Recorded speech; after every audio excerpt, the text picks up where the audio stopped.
So great to have you all here this morning. Thank you for joining us for today's webinar session, Breaking into Sport, Navigating the Next Steps to Building Your Career in Sport.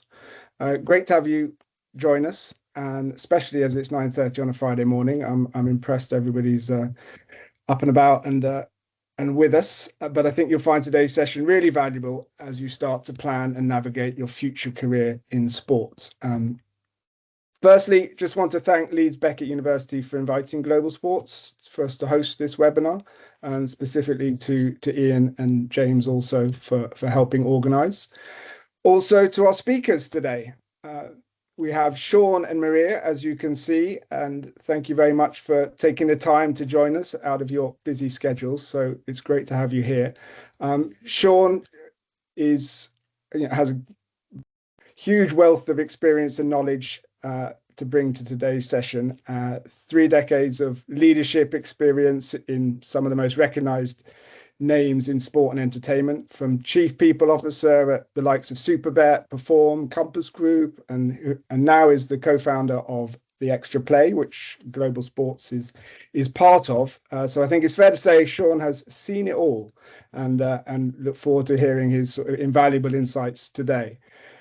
Also, Maria, who only a few years ago, maybe a few more than let on, but was in a similar position to you guys not so long ago, and since has built an impressive career in sport, quickly rising through the ranks of DAZN to be head of platform operations, where she is at the moment. Her journey and lessons that she's learned along that journey, I think, will be really valuable for you today as you start planning your own journey. So it's great to have you both. Thank you very much. Look forward to hearing from you, and we'll pass on to you in one moment. Just a quick overview of the structure of today's session. Next, as I mentioned, Sean and Maria will share their career journeys, what they've learned along the way, and make those relevant to your own career planning and the journey that you're on or embarking on now. Then we will zoom out and Sean will discuss the sports industry landscape today, the career opportunities, as well as sort of touch on what the future holds, perhaps in what is clearly a rapidly evolving industry, but indeed, I think, as we'd all agree, a rapidly evolving world. So that will be the second section. And then finally, we'll open the floor for Q&As. We want this session to be as useful and as interactive as possible, so please do share your questions as we go. There's a Q&A tab I hope you'll see at the top of the screen. So I think I put one question in there, well, not a question, a comment in there just to show you that it's working. So add your questions in there and we will aim to address as many as we can in that final section. So please do add them as we go. So, without further ado, let's begin. Thanks, Joe. Sean, over to you. Hi, everyone. Look, great to be here. I'm Sean. It's good to be doing this on a Friday morning rather than my usual walk-in tradition. So, look, just at the start, I didn't start my career in sport. If I go back to my time at uni, I probably spent most of my time watching sport rather than doing my studies. I'm a massive Newcastle United fan. I grew up in an athletics family. I played football. I loved horse racing. And if I'm being honest, I spent far too many Saturdays probably working on my fantasy football team than doing my dissertation. So this isn't about a sort of perfect career journey in sport. I'm just going to try and talk through my zigzag journey and actually think a little bit around, try and make some links to what that means for all of you as you get closer to graduation. I started my career at Marks & Spencer, believe it or not, 18 on their A-level program before going back to university. My degree wasn't in sport, it was financial services, so basically a business studies degree, but a lot of the coursework focused on banking, building societies, shares, etc. But the passion was always there. Sport was on TV all the time. Olympic years were huge in our house. Newcastle United ruled and ruined my weekends until last year when we actually won something. And I knew more about horse racing and bookmaking and the odds at Newbury than I did about economics, but that passion was always there. After sort of going back to uni, my first proper career was in retail. I joined Kingfisher Group, electrical retailer called Comet, and I realised today they went bust in 2011. So for those of you that don't remember them or were too young, think Currys, but Comet. It wasn't glamorous, it wasn't sport, but it was the biggest foundation of my whole career. And from these roles, I learned loads of stuff around how you manage a P&L, customer experience, people, leadership, teams, a really good grounding. But even those roles overlap with sport, which is a interesting point. At Comet, we played an integral part in the growth of Sky Sports. Right in the early days of satellite dishes, we were selling the subscriptions. I remember going into a store to watch the Bruno fight, because Frank Bruno fight back in the day, because you couldn't watch it live on TV. And even at things like World Cup, at World Cup, that meant one thing in electrical retail: huge sales of big TV screens. We even ran promotions like, if England win the World Cup, you get your money back. And clearly that was a pretty safe bet. But looking back now, these were actually some first lessons in how sport drives business. And you can apply that to any sector, whether it's apparel or electricals or hospitality. The first time I got properly near to sport after quite a long career with Comet was I joined Compass Group. Now, Compass Group are the biggest hospitality company in the world, but the brand that some of you may have heard of with jobs at weekends or family members is Levy. And Levy run some of the biggest sports venues in the UK. So Twickenham, the Millennium Stadium, we used to do the Cheltenham Festival. We do Wimbledon. It was never a problem getting people to work at Wimbledon in the summer. It was a bit harder getting them on buses to go to Cheltenham. But I moved from retail to end-to-end event management and hospitality for sport. Some great early memories. I remember doing a back to the floor day at Twickenham and dropping a roast dinner on a player called Austin Healy, who very quickly noticed that I wasn't the best waiter in the world. But it really started to teach me a bit more around how much of an ecosystem sport is, right? Whether it's hospitality, operations, logistics, catering, security of the events, none of that's sport in its truest sense, but it all makes sport happen. And it was getting me closer and closer to the industry.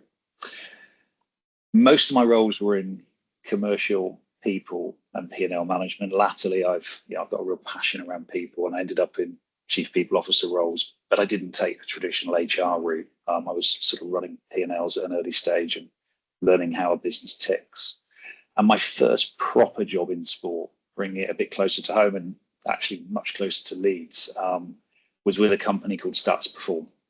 So back in the day, it was Perform Group Media, acquired by Stats later, and that was a sports data and media company, and it was a really different world. So brands you will have heard of, Opta, the obvious one, providing all of the data that the broadcasters use and performance data for sports clubs. We acquired Opta. Also a fast data company called Running Bull, which provided a lot of the live betting data that enabled the in-play market to explode of betting in game. Data for broadcasters, odds and insights for betting across football, rugby, US sports, but also some portals. So the football fans amongst you may know goal.com, which still exists today, the sort of biggest football website in the world, and again with some presence in Leeds. And suddenly I could see how performance, data, live analytics, sport, and technology all sat together. That business also had some core competence in streaming, which is a nice link into Maria's session later. And it used to provide sort of video content to primarily the betting companies, but they actually were the first company to ever stream a live England game, England-Ukraine, I think around 2000, and I want to say 2007, which seems a lifetime ago. So a really great experience. And then Stats Perform, the short version, it became DAZN for a couple of reasons. And DAZN happened. It was born out of the fact that that previous company had great expertise in working with rights holders and federations and leagues. And it also had some core competence in technology and streaming. So DAZN happened, and this was sport, global media entertainment, and data and streaming, and became global rights, relationships with federations, but also technology, product, UX, the things that you see on a DAZN app when you watch an Anthony Joshua fight, scaling the business to multiple markets in Japan, Germany, and all over. And I worked on leadership cultures, the structure of that business, how we set up in different countries, how we work with different federations. And that's, I think, when I truly realized sport's no longer just sport. It's absolutely everything that happens on the pitch.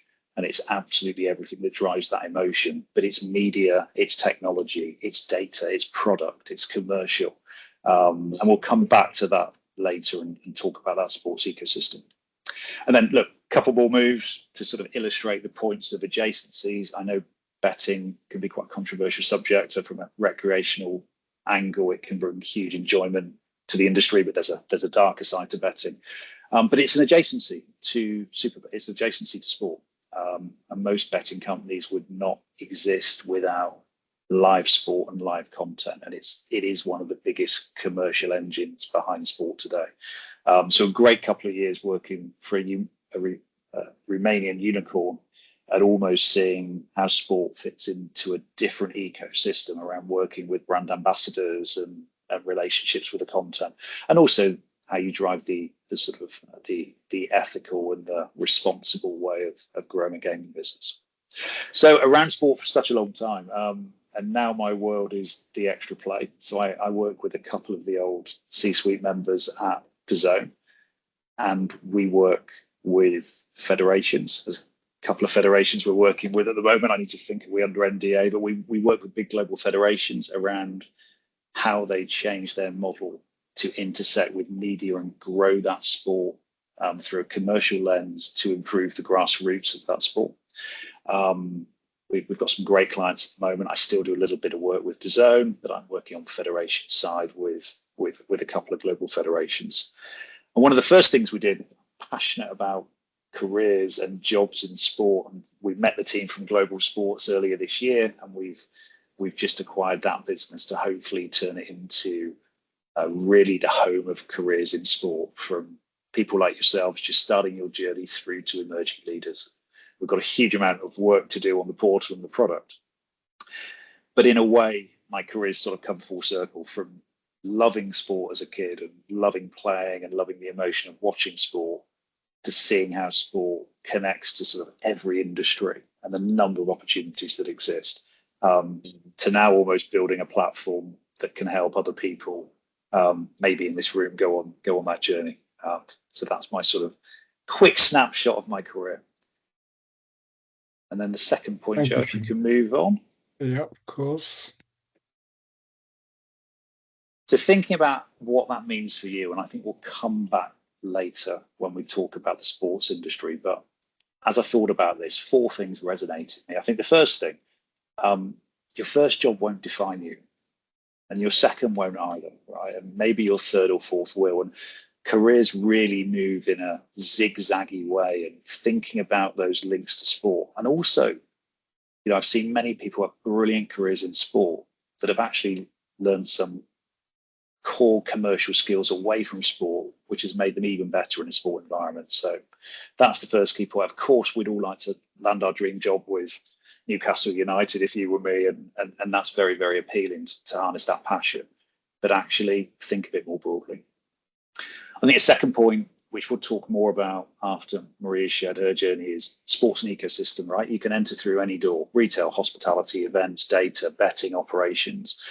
We'll touch on the Leeds market later, but you're in a great position. Leeds has got a hotbed of some amazing organizations and probably spikes more in sport than other industries do if you're away from London and the Southeast.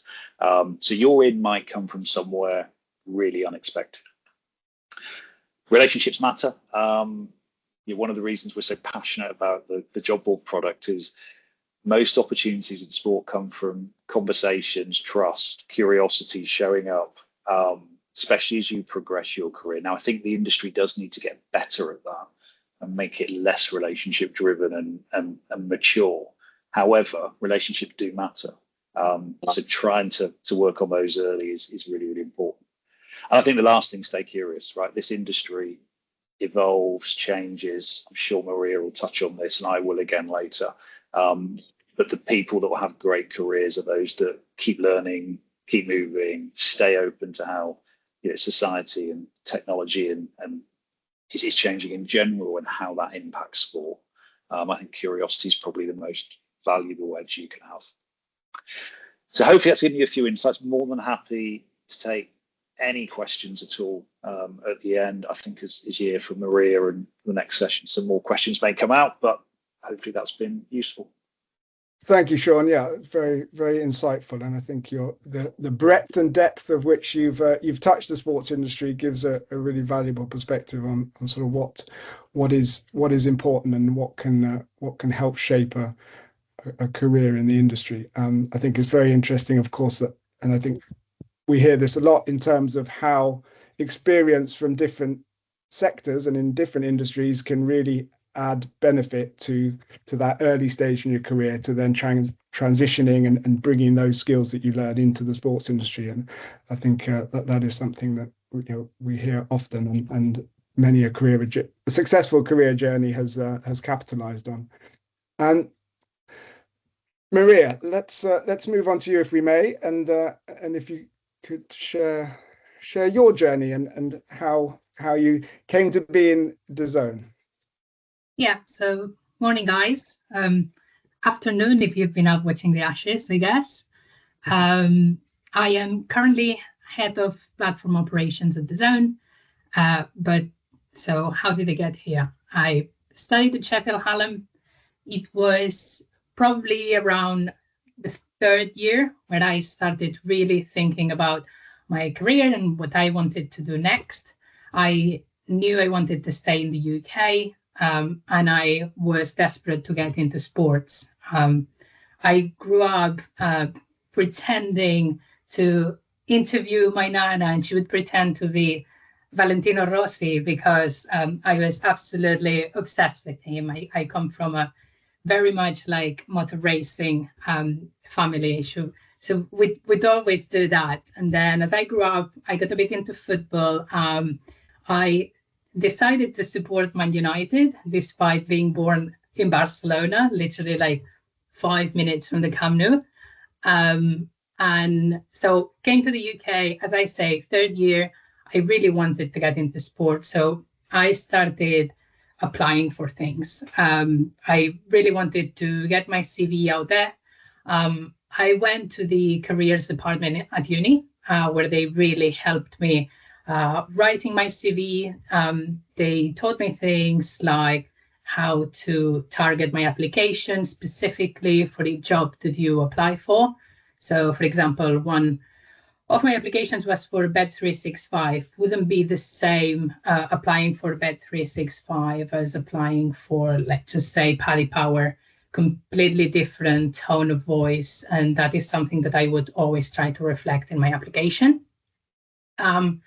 I got many rejections, many interviews which provided like lots of insight into what the world of sports would be like. I remember specifically during an interview I had with ESPN right before the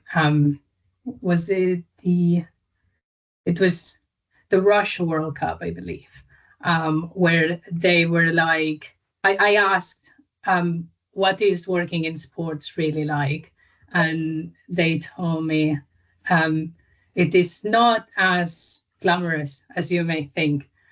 Sometimes we have all worked from toilets at Wimbledon and things like that. And I was like, oh, what the hell? Fast forward about 12 years since, sorry, not 12 years, 8 years since, and I've done the same. I am pretty sure I have worked from toilets, not at Wimbledon, maybe at my local gym, but I definitely have. So while browsing were jobs, I came across DAZN. They had many openings for various roles because it was kind of when DAZN was getting started. So I applied for numerous of them. And one thing I did was get in touch with a recruiter. She really helped me kind of give her insight into what role she reckons I'd be most suited for. And I ended up getting an interview with them. And here would be one of my next tips, which would be stay true to yourself. I remember my CV intro, like the little kind of bio that you put, said something like, I used to wake up at like 5 a.m. every morning to watch Romelu Lukaku play for Anderlecht. And now I'm ready to get into sports.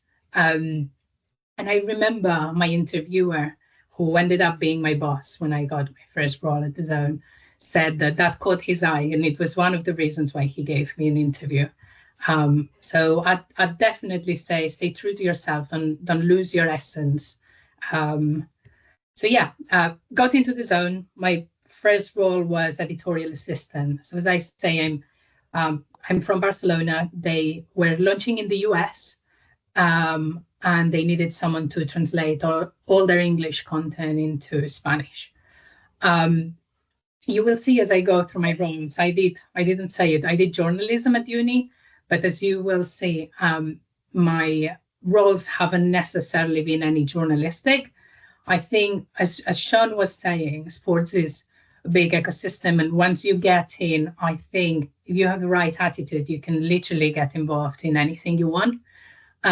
So all my roles have been really behind the scenes, but by putting yourself out there, I think you can get involved in any department that you want, any activities, anything which is not in your job description. So 3 months after getting into the Zone, in my editorial assistant role, they sent me to New York for Canelo's first fight with the Zone against Rocky Fielding. I helped with the production, attended the weigh-ins, the press conferences. It was quite a cool experience so early on. Fast forward a little bit, I moved into the platform editor job, and I was very quickly sent to Spain because the Zone were launching in Spain, which has now turned out to be one of the biggest markets. They have local rights to La Liga, MotoGP, F1, and they needed a team trained from scratch. So did things like that, then moved into content coordinator role. Despite studying journalism, I have always considered myself more of like an organizational person rather than an editorial person. So that role really kind of sounded appealing to me. So did that. I happened to get involved with some live galleries. I went to the Etihad for some Man City games, Old Trafford for some Man United games, got involved in the live production of that. I was in the truck, speaking to the presenter, running the graphics, cooperating with the live director. Throughout my time as content coordinator, the Zone had rights to MLS as well. So I got to interview a few people, including Gonzalo Higuain, who was my childhood crush. So that was literally like a career highlight for me. Then the Zone got rights to NFL Game Pass. That was one of the probably big booms into the UK, I would say, after the boxing. When they got that, I was really involved into the operational setup of that. That would mean speaking to rights holders, multiple departments within the business, and starting to grow my team as well. I started line managing junior content coordinator, and then that moved into full team actually in my next role, where I think I have a team of about 8 people now, spread across Leeds, London, and Hyderabad. So yeah, new skills. I was actually telling Joe and Sean, I am not the best manager. I am still learning, but it is something that really, it is something that really, really calls me because I'm quite an empathetic person. So I really like protecting those underneath me. And I think in sports as well, you need that not role model, but that person that kind of supports you throughout, probably not in sports, but everywhere really. And that brings me to my current role, head of platform operations. What does that mean? So basically, the business will throw a project at you. Let's put FIFA Club World Cup as an example. It was a very intense summer. And it's basically just like make it happen, no matter how big or small the project is. Look at it from all angles. So get involved from the tech side of things, product, what does the customer need? Do we need any new features?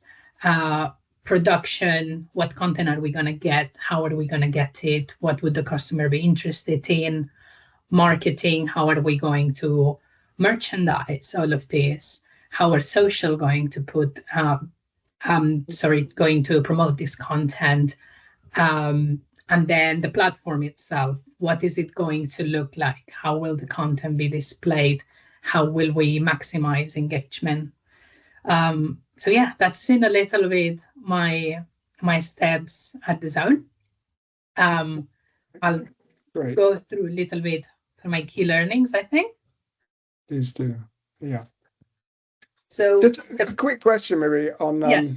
on your journey there, because I think it shows that you've obviously put yourself out there and you've taken opportunity, and it seems like that's been a sort of key element to you being able to grow and to move into new opportunities. Is there any sort of advice or tips you have on how to sort of make the most of an opportunity, or to as you say, put yourself out there? Yeah, definitely. I would say just being proactive. I think an opportunity will most often not knock on your door. You're going to have to go and get it. So whether it's targeting the CVs, like I was saying at first, or whether it's asking people in the different departments in the company what they do, how can you help them? I'd say that's how you kind of make yourself gain skills. I actually think I always tell everyone if I won the lottery, I'd go back to uni, which may sound crazy, but I think you're never going to have, it may not feel like it, but you're never going to have as much time as you have now to learn skills, whether it's related to the degree or whether it's not. Just gain all this knowledge, put yourself out there, get work experience. I didn't touch on it, but I actually did some work experience during uni. I posted Premier League. They were Premier League previews with humor on a website online. So yeah, I'd say definitely just be a go-getter, really. Yeah. Well, as you highlight here on this slide, is be proactive, I guess 100%. Is the underlying. Yes, 100%. So the first one, it sounds very related to my journalistic degree, but it is not. It's that you really need to ask questions. So don't be silly. Don't think that any question is too silly. Don't be embarrassed to ask anything. I actually have the pandemic to thank for this. When I started my job at the Zone, I was quite shy. It was a bit of a loud room. I felt like my voice didn't matter as much. That's totally changed. I obviously had the pandemic where I kind of felt a little bit more confident to ask questions, to start really learning about how things work at the Zone. And I think it is crucial to just want to know how things work, be curious, because it shows that you're willing to be there and to help the team, which leads a little bit into my next point, which I think knowledge is power. If you know things, people are going to need you because you'll be able to problem solve, really. And it all happens really by being proactive. You ask questions proactively, you gain this knowledge, and just, I'd say, don't sit there just waiting for people to tell you things. You're, just to put an example, it is most likely that your boss will be busier than you are. So don't wait for them to tell you exactly what to do. Ask them, can I help with this? Is this something that you reckon we should do? Just show that you're invested and you're really trying to help there. I think if you combine all those, you make an asset of yourself, and the company knows that they have someone really looking to help. They care about what the company is trying to do, and they can really be relied on to help the business go forward. So yeah, that's my journey until now. And like Sean, any questions at the end, happy to take them. Indeed, and please, everybody, do post some questions in Q&As. I think we'd love to be able to address, your specific questions from what you hear today. So please do add them to the Q&A tab at the top. But thank you both for those sort of insightful experiences and sharing your journeys. I think that there's whilst the journeys are very different in many respects, there's some very strong parallels in terms of the sort of takeouts and what others can learn in terms of building and growing their careers in sport. So thank you. I'm conscious of time, so I think we should move on to the next section as quickly now. And we're going to shift into the wider picture now. And Sean is going to take us through what the sports industry landscape looks like today, and as I mentioned, the sort of opportunities that exist in the industry, and a little of what the future holds for a career in sport. Thanks, Joe. So let me try and do 10 minutes. So we've got a good 15 minutes for questions. And if any of you've got any questions afterwards, you can feed them into Ian and we'll cover them off. So look, I talked earlier about my zigzaggy route into sport and comet to hospitality to betting to streaming. And your route will be different. And I think that's the whole point. But I just want to spend a couple of minutes now and zoom out. I think a lot of what I'll cover here, I'm sure your incredible lecturers have shared with you, and you've had other great speakers. But what I want to try and do is just stimulate some thinking through a careers lens. So sport's bigger than you think. Joe, I think on the next stage we've got some sort of headline numbers of the UK. I'm sure you've seen this, right? And the point of putting these up is to say I was going to swear that it's huge, right? 39 billion economy, over 500,000 people employed across sport, whether that's in media, fitness, events, thousands of jobs. We have 1 million people engaged on our platform, although we do pick up some global things, and we've got sort of 4,500 vacancies at any one time. And I think we've probably only got 10% of the global sports jobs on there. So it's really, really broad, and everything connects to either performance, participation, profit, and loads of different industries that we talked about earlier. I think if you drill down, again, just to indicate the size, we just think about the Premier League, if you flip on, Joe, and I saw something last week on LinkedIn again, which I think you're aware of, but even the Premier League itself and all of the associated industries generate huge revenue. It's not about 20 clubs and 38 games.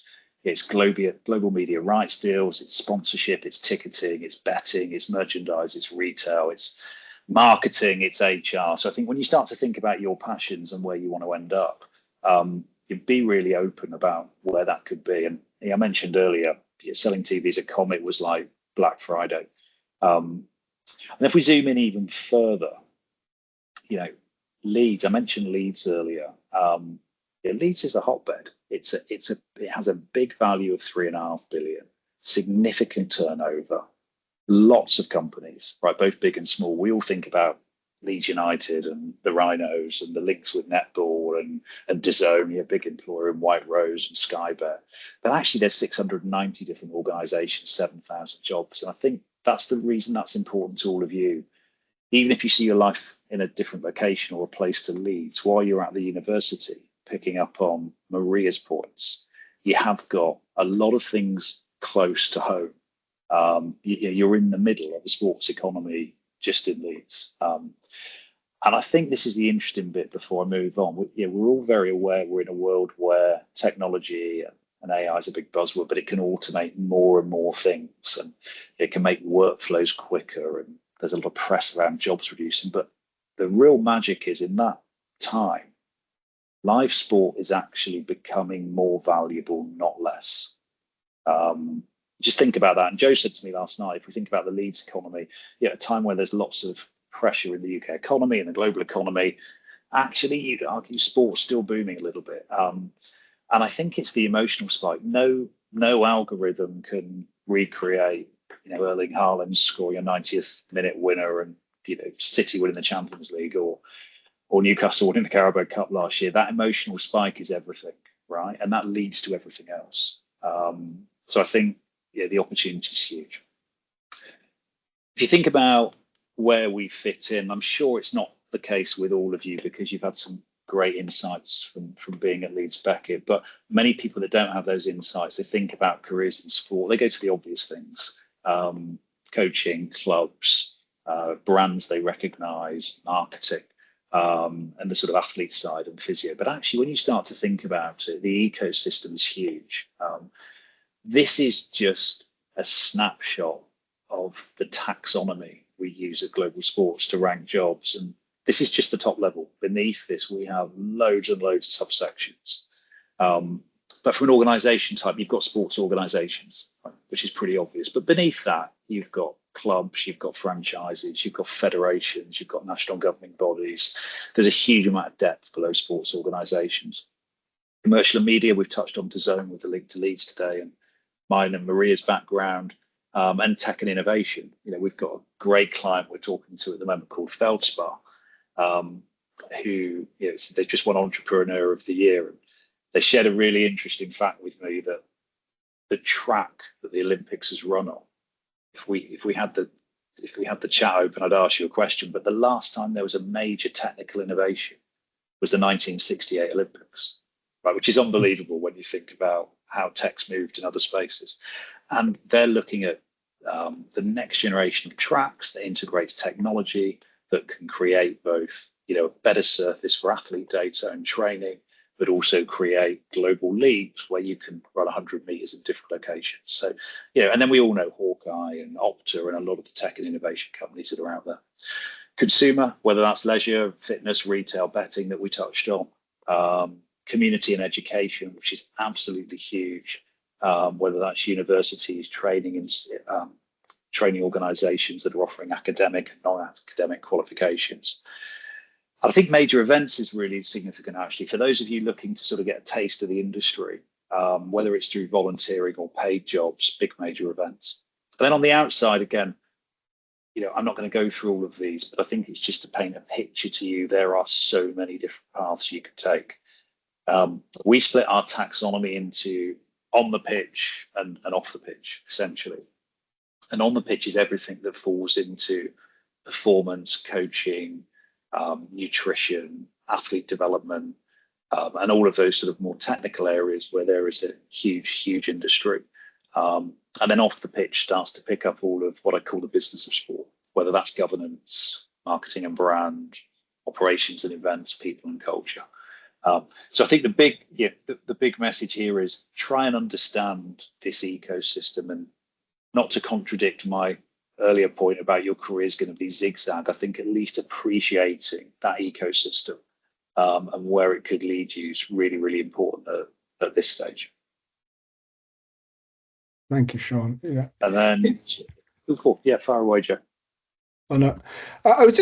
When I look at this, I sort of makes me think in terms of skills and when you're entering the industry, are there from your experience, Sean, and sort of seeing that broad picture of the sports industry, sort of key skills that employers see as important at that entry level? Like what attributes are really, valuable, and particularly in a very changing world where, specific skills are quickly evolving and adapting?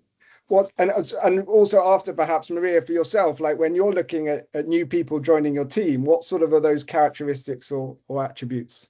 Yeah, look, for me, straight out of uni, what I'm really looking for is passion, right? I'm not looking because you're at the front end of your career. I'm looking for your passion in what we do and genuine curiosity to learn and do things differently. I think I'm looking more for, critical thinkers, people that want to solve problems, people that will jump on the pitch. More than any sort of hard skills, I think, what the degree gives you is great context. It does give you, of course, it gives you skills, but it gives you context around the industry and where everything fits together and where it fits. But for that, the first job, curiosity, critical thinking, passion for what we do. Because at the end of the day, a bit of a cliche, but I always want to hire people that are on the pitch that will get shit done and commit to what we're doing and make a difference. That's the sort of personal view, context of the industry, but then what you bring. Thank you. Yeah. Maria, from your side, in terms of when you're looking for new people to join your team, perhaps at that junior level. Yeah, from my perspective, I mean, Sean said it. I think being a problem solver is key. I think the best performing people I've come across are problem solvers, people that they are not faced by issues. They just go and try to think of how to solve them. Just to touch maybe a little bit on hard skills, I'd say the company has always looked for languages, and they are always struggling to get people that speak languages. So that's one. Other than that, I'd say just hunger. I think it's really obvious when you're hungry to be there and just to make a difference. I think that comes across quite clearly. And in a competitive environment, then that's sings volumes, I think, doesn't it? When you've got enough people out there that are hungry, you've also got to highlight that attribute.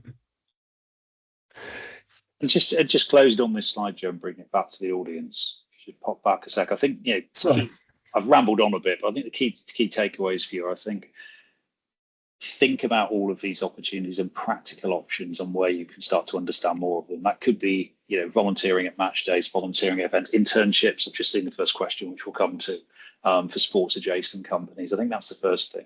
And I think the second thing is start to build your profile. And I used to feel sick in my stomach when people used to talk about networking, and my perception of it was very superficial, handshaking, going into a big room of people, because that's not me, right? But I think what real networking is around doing good work when you get the opportunity, staying in touch with people, finding the people that you connect with and asking questions. It's not about going to an event and forcing yourself on 50 people and doing it in an unauthentic way. But it is about just thinking about your family and your friends, people that are one degree of separation from you, that work in the industry, where it's a bit more genuine. I think that's where you get the real power from networking.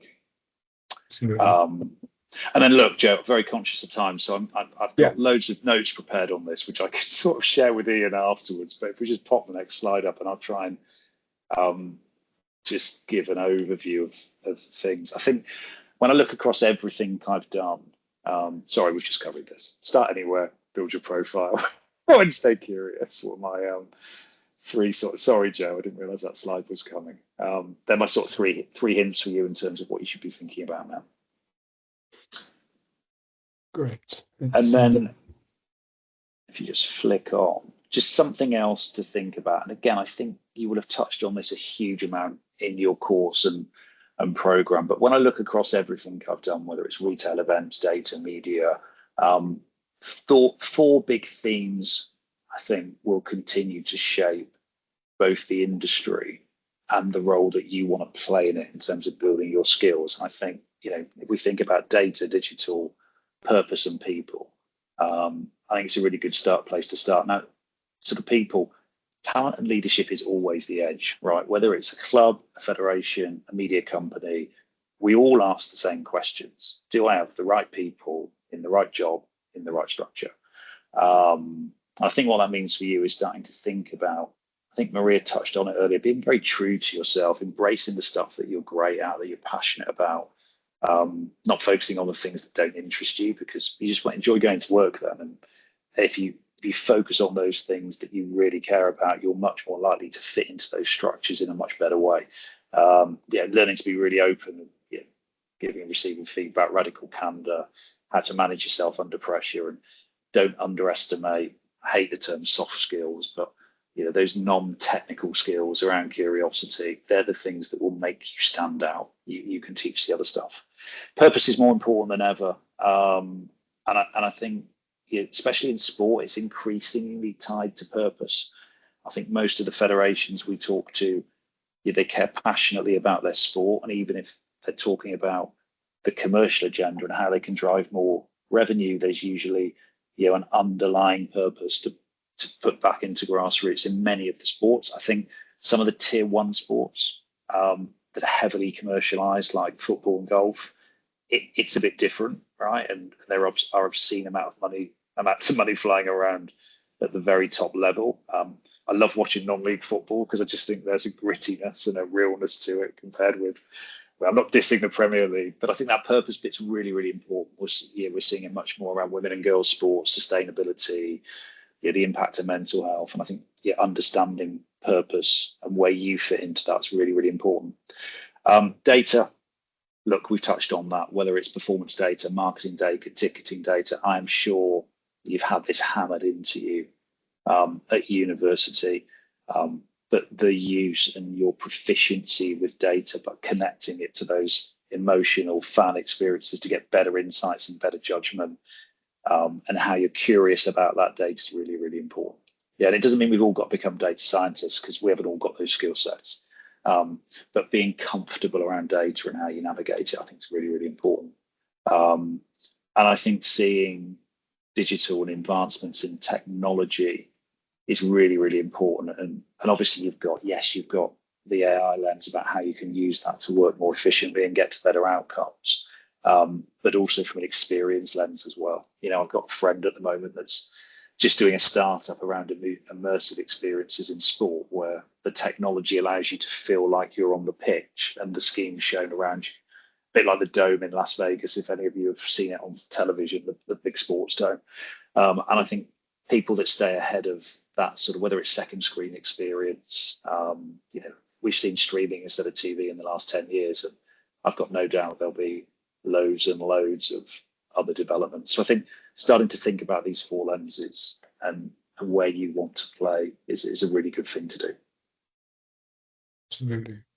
Thank you, Sean. I think what really resonates with me, and from the data you shared earlier from the Premier League and from Leeds, is, and as you sort of touched on as well, it's just when we do see, particularly in the UK economy, this challenges and uncertainty all around us, and yet within sport we see there's certain perspective on a different trajectory, where there's growth, there's opportunity, there's innovation. And I think it just highlights the sort of very interesting environment that we are all in, or hoping to grow our careers in, and that there is genuine opportunity out there with the right attitude, with the right skills and the right approach, that there's a huge amount of potential for the future and for growing one's career in the sports industry.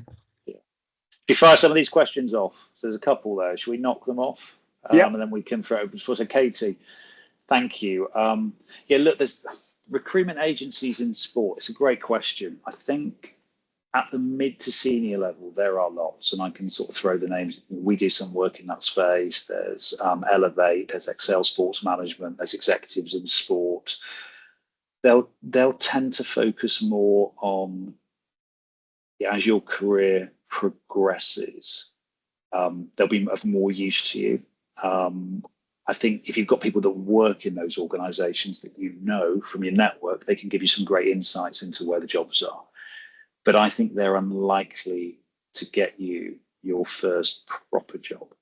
I think, I'm a bit biased, but I think the job board we've got, which we're going to make huge improvements to, they're probably happier hunting grounds for first jobs in sport.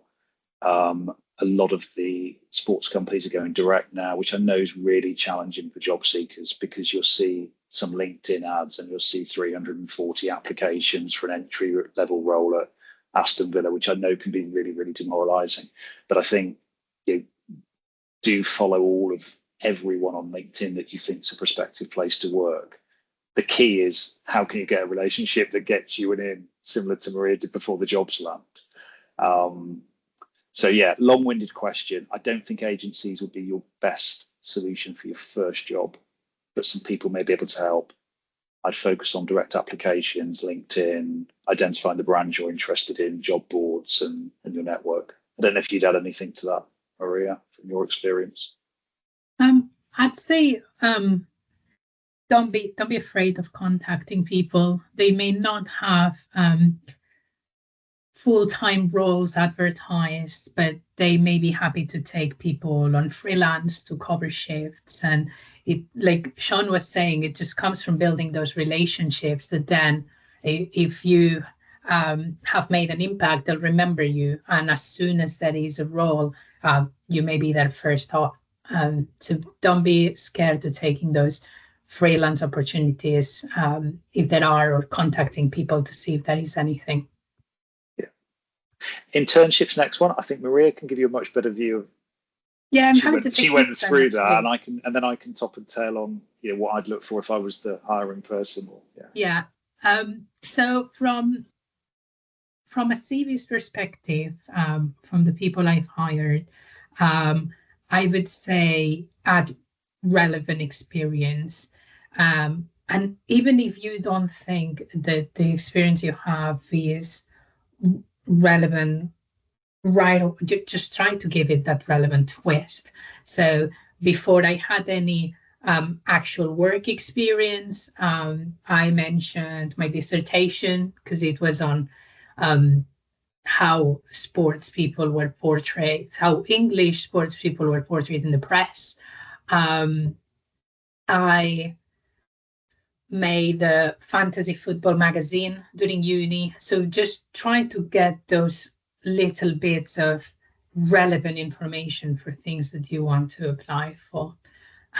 Also, I didn't mention it actually during my bit, but also try to make use of the career services from uni. I actually got a grant from uni to do work experience. It just happened that when I was meant to do work experience, I got the DAZN offer. But I'm sure if you go looking, help is out there for you to get opportunities. And look, I think on the other side, I think it depends on the type of internship. I think if you're targeting smaller organizations where they're not advertising internship programs, I think making yourself stand up, understanding that business. If I don't know if I should say this, but I'll say if someone wrote me a letter, drop me an email tomorrow saying, look to the global sports platform and love what you're doing, but I can see these 4 opportunities to make it better and connect with people that are at my stage of career. And by the way, I'm available for 3 months for an internship. I'm really likely to read it and take it seriously if they've gone, because you've all got really valuable insights as fans, as customers, as a newer generation coming into sport. So I think for smaller ones, anything you can do to say I can help you, I think is good. I think if it's the more established, I don't want to call them corporate, but bigger formal internship programs, I think demonstrate knowledge of that business and a passion to make a difference. And exactly as Maria said, highlight the things you've done, because they'll be a little bit more corporate. But yeah, if I was in your shoes, I'd be finding some smaller organizations that excite you, that you're genuinely interested in, and just play a numbers game, right? And say, I'm looking for an internship. I love what you're doing. I think I could help, because that would really grab my attention. Good advice. One new question. What advice do you have when contacting companies in looking for my first experience in the industry? From Luke. Yep, I can take this, and then Sean can add from his experience as well. I'd say I personally think LinkedIn is quite useful for approaching people directly. You can always connect with a note or anything like that. I've got that on my LinkedIn, and I know some of the colleagues have as well. And just make sure, I'd say go straight to the people that you want to work for. Don't necessarily wait for don't necessarily look for recruiters or HR people and so on, because those are most likely to know what roles are officially available. But for example, if you go to, I'll just give you the example from people close to my team. If you go to a chief editor, he will know, oh, look, we're actually short-staffed at weekends. We could take on a freelancer. And we are looking to give really young people a go. They are more likely to know that than recruiters, I'd say. Yeah, I agree with that.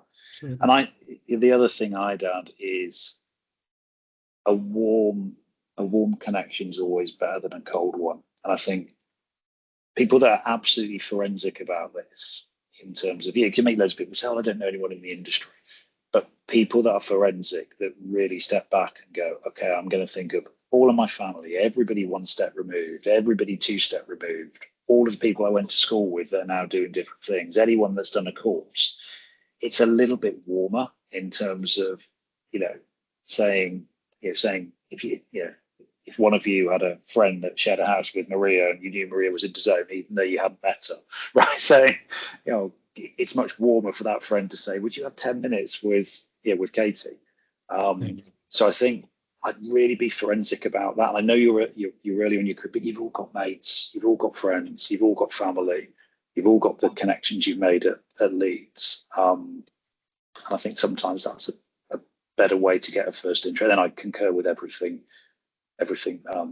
Maria said. LinkedIn is very valuable. Events are very valuable. I think you had an event yesterday. Hopefully you all went. But they're valuable to meet people and connect and take a number or follow up with an ad on LinkedIn. Perfect. Thank you. Just before we end, Ian, is there anything you'd like to add or any questions you want to pose to Maria or Sean? I just think of picking up on some of the things we talked about. What can students do beyond doing their degree well in terms of making themselves more employable in the next year, 2 years? It's a great question. I've got something. I've got one thing in my head, Ian, but I sort of feel like it's a cliche saying it, but embracing technology and its impact on sport. I'm not sure how much of this is covered in the curriculum, right? But just to give you a really live example, I've done a piece of work for a federation. I've got to pick my words carefully here at the moment. And the speed at which we've been able to do that by using the technology to automate some of the research, data analysis, transcripts of interviews, but using our expertise to build the right framework and the right approach. Yeah, we've literally done something that I think 3-4 years ago would have taken us 10 weeks, right? And we've done it in a week and a half. Yeah. And all of those skills, I've self-taught them, right? I've learned about all the different tools out there through a very positive lens. And I'm sure on an AI maturity line, I'm 5% in, right? And then there are people 90% in. But I think embracing that through a positive lens, but joining it back to solving problems in sport, not it replacing jobs. I think the people that can demonstrate that along with critical thinking and problem solving will have a massive head start, because you'll have better impact much quicker. You'll be able to teach new things to the people in those industries that they don't know, because you can have a real critical advantage over them by embracing that early. I think it's not obvious necessarily in sport, but it will be. Yeah. So I'm sorry if it's a bit of a cliche, but I would add as well, it's not fully answering the question, but I'd say don't underestimate your degree. I remember when I got into the zone, I thought, I could have got in there just speaking Spanish. What a waste.